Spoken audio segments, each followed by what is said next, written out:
وہ تو ویسے ہے کہ ایک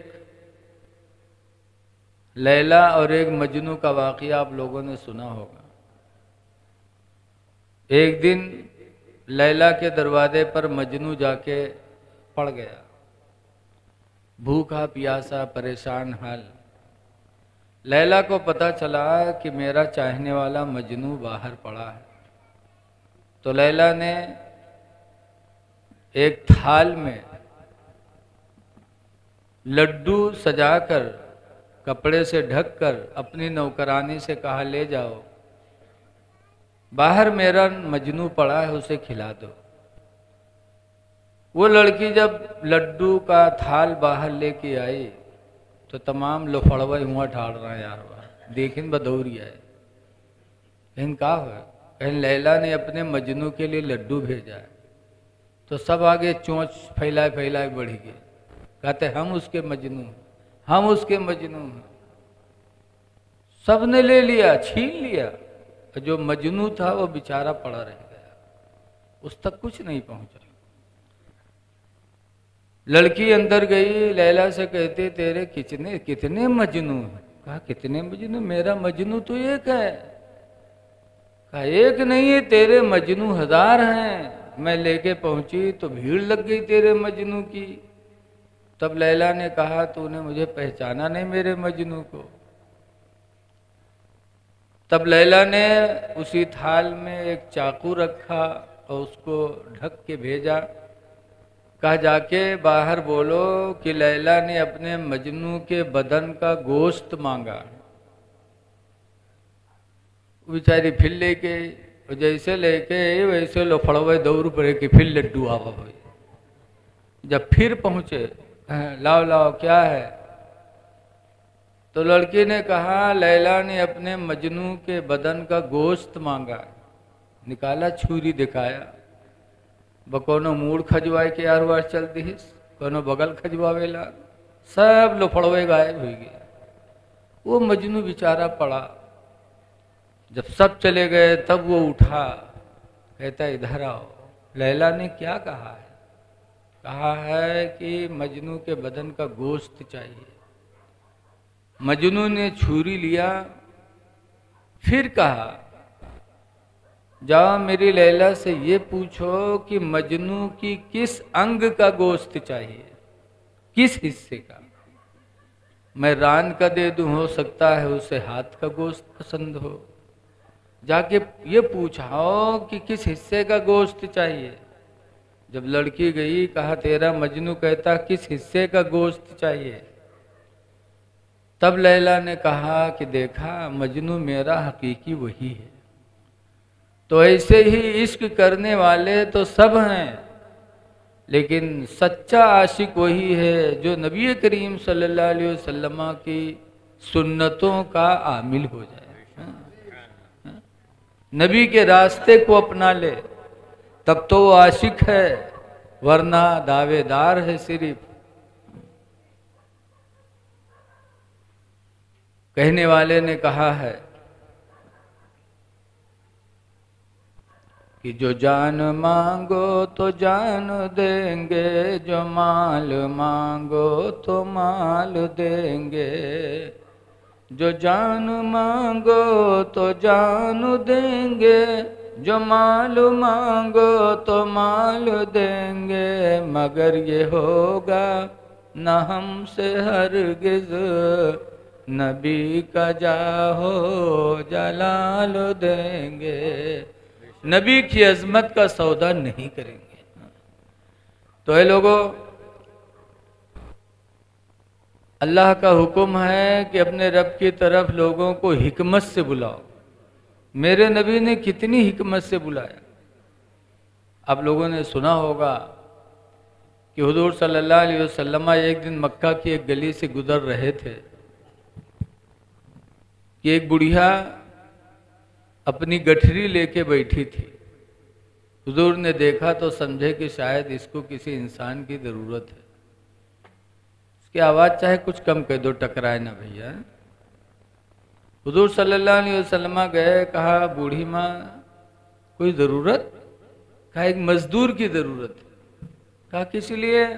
कहे गठरी ले जाने के लिए। कहा कहाँ जाना है? कहा मक्का से इतनी दूर लेके जाना है जहां मोहम्मद की आवाज सुनने को न पड़े, माअल्लाह, उनकी आवाज कानों में ना आए। हुजूर से जलती थी लेकिन हुजूर को पहचानती नहीं थी। तो हुजूर ने फरमाया, बूढ़ी माँ मोहम्मद का क्या कसूर है? कहा बेटा तुमने नहीं सुना, वो हमारे बुतों की बुराई करता है और एक बिन देखे खुदा की इबादत का हुक्म देता है। सुनते सुनते कान पक चुके हैं बेटा। आज मैंने इरादा कर लिया कि मक्का छोड़ दूंगी, कहीं बाहर जाके अपनी जिंदगी गुजार लूंगी। तो हुजूर सल्लल्लाहु अलैहि वसल्लम फरमाते हैं, तो बूढ़ी माँ मैं ले चलूं? कहा चलो। उठाया और सर पे रखा, बुढ़िया आगे आगे, हुजूर पीछे पीछे। मक्का से काफी दूर जाने के बाद बूढ़ी कहती है कि बेटा अब यहाँ रख दो, अब यहाँ उनकी आवाज नहीं आएगी। हुजूर ने रख दिया।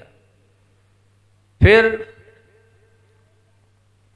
जब हुजूर चलने लगे तो बुढ़िया ने कहा बेटा अपनी मजदूरी तो ले लो। कहा नहीं नहीं मजदूरी नहीं चाहिए। कहा क्यों बेटा मजदूरी नहीं लोगे? कहा मैं तो आप जैसे कमजोरों की खिदमत के लिए पैदा ही किया गया हूं, मजदूरी नहीं चाहिए। अच्छा बेटा, आप जैसा इंसान तो हमने नहीं देखा अभी तक, बुढ़ापा आ गया। खैर ठीक है बेटा, नाम बता दो। जब कभी मक्का में मोहम्मद का मामला ख़त्म होगा मैं आऊंगी, हो पाएगा तो इस एहसान का बदला मैं तुमको चुकाऊंगी। नाम बता दो बेटा। हुजूर ने फरमाया बूढ़ी माँ नाम न पूछो। कहने बेटा नाम तो बता दो। कहा नाम न पूछो। कहा क्यों? तो हुजूर ने सर नीचे करके कहा बूढ़ी माँ ये वही मोहम्मद है जिसके लिए तुमने मक्का छोड़ा है, ये वही मोहम्मद। बुढ़िया ने कहा वही हो? कहा हाँ। तो टकटकी बांध के देखी, फिर रो पड़ी। कहा खुदा की कसम अगर मोहम्मद तुम ही हो तो मैं दिल से गवाही देती हूँ तुम्हारी नबूवत भी सच्ची है, तुम्हारी रिसालत भी सच्ची है। मैं कलमा पढ़ती हूँ ला इलाहा इल्लल्लाह मुहम्मदुर रसूलुल्लाह सल्लल्लाहु अलैहि वसल्लम। बेटा तुम जैसा रहम दिल इंसान मैंने रुए जमीन पे नहीं पाया। तो मेरे नबी ने हिकमत से लोगों को खुदा की तरफ बुलाया। इसलिए नबी की जिंदगी अपनाओ। किसी को अगर कुछ बताना है तो मोहब्बत से बताओ, इंशाअल्लाह आपकी बात उसके दिल में असर कर जाएगी। जैसे कि एक नौ मुस्लिम सहाबी थे जिनका नाम है जुल्खुवैसरा। नया नया ईमान लाए थे, दीन के बारे में मालूमात थी नहीं। मदीना आए, मस्जिद नबवी में गए। माशाअल्लाह हमारे हाजी मोहम्मद इदरीस साहब अभी होके आए हैं।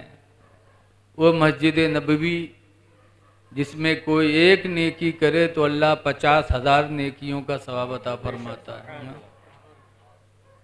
ऐसी मस्जिद में जुल्खुवैसरा गए, हुजूर के पास बैठे दीन की बात कर रहे थे। इतने में जुल्खुवैसरा को पेशाब की ज़रूरत पड़ी तो मस्जिद नबवी ही के कोने में बैठ गए अंदर। वो जानते नहीं थे कि मस्जिद का एहतराम क्या है, मस्जिद है क्या। नया नया इस्लाम लाए थे। पेशाब लगी तो मस्जिद नबवी के कोने ही में बैठ के पेशाब करने लगे। सहाबे किराम उन पर झपटे, हुश हुश। अल्लाह के रसूल फरमाते हाँ हाँ मना न करो, रोको, भगाओ ना, पेशाब कर लेने दो। रोक दिया। जुल्खुवैसरा जब पेशाब से फारिग हुए तो सरकार ने बुलाया और बुलाने के बाद सरकार ने जुल्खुवैसरा के सर पे हाथ रखा और मोहब्बत से हाथ रखने के बाद नबी करीम ने फरमाया ऐ जुल्खुवैसरा ये मस्जिद है, इन्नमा हिया लिज़िक्रिल्लाहि व सलाति व तिलावतिल कुरआन।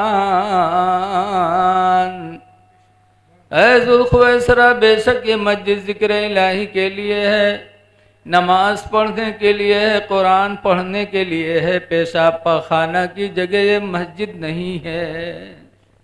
सरकार ने जो मोहब्बत से सर पे हाथ रख के बोली तो ज़ुल्ख़ुवैसरा के दिल पे तीर जैसे लगी और ज़ुल्ख़ुवैसरा रो पड़े और रो करके गए, पानी लाए, उस हिस्से को धुला। दूसरे दिन फिर आए, पानी लाए, उसको धुला। तीसरे दिन फिर आए, रोजाना आते थे, रोते थे, धुलते थे, रो रो के कहते थे, या अल्लाह, जिस जगह इबादत चाहिए, जिक्र इलाही चाहिए, उस जगह मैंने निजासत कर दिया। रो रो के धुला करते थे रवायतों में कि जब तक ज़ुल्ख़ुवैसरा जिंदा रहे पूरी जिंदगी रोजाना आते थे, धुलते थे और रोते थे। ये बताओ ये किसका असर था? नबी करीम की रहमत का असर था। हिकमत से उन्होंने दीन सिखाया, तो ऐसा सिखाया कि दिल में ऐसा लगा कि जिंदगी भर ज़ुल्ख़ुवैसरा रोते रहे और मस्जिद नबवी के उस हिस्से को धुलते रहे। तो हिकमत से दीन की दावत देना चाहिए, प्यार मोहब्बत से।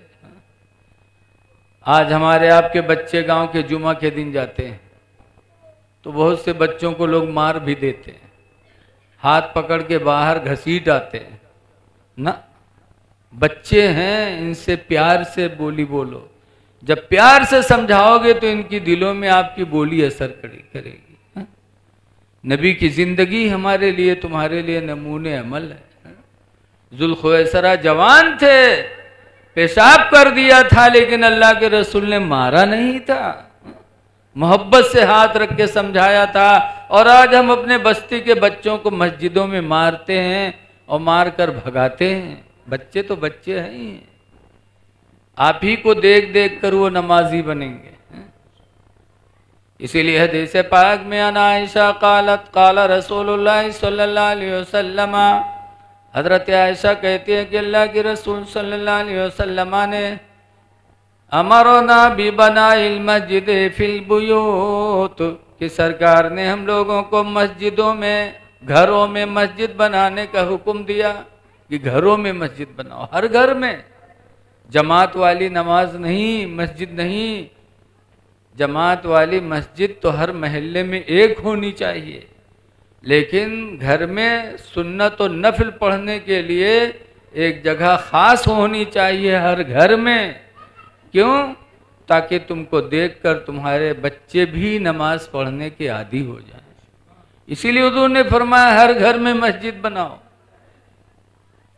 तो नबी की जिंदगी हमारे आपके लिए नमूने अमल है। हिकमत से लोगों को दीन की दावत दो।